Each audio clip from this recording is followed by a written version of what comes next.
C'è il rischio che scricchioli qualcosa nella maggioranza? Se l'approccio è un approccio radicale, francamente penso di sì.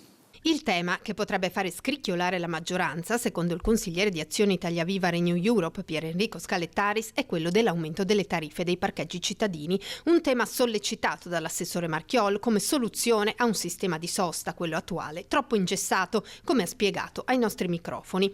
Filosofia su cui non tutta la maggioranza è d'accordo.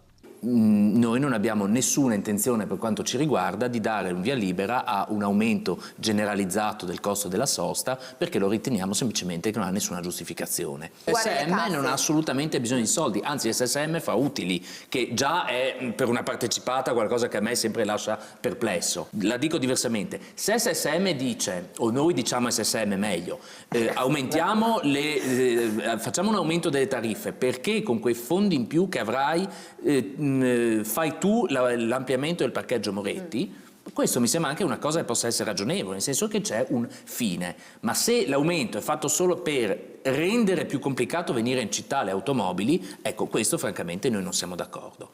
La prossima sarà la settimana dei tavoli, dove si affronterà l'argomento in maggioranza tra lunedì e martedì per provare a trovare un accordo che eviti gli scricchiolii. Perché su queste cose un approccio radicale per noi, io dico del mio gruppo, non è l'approccio corretto su questo tipo di temi. Quindi poi starà alla buona volontà di tutti fare in modo che non scricchioli niente.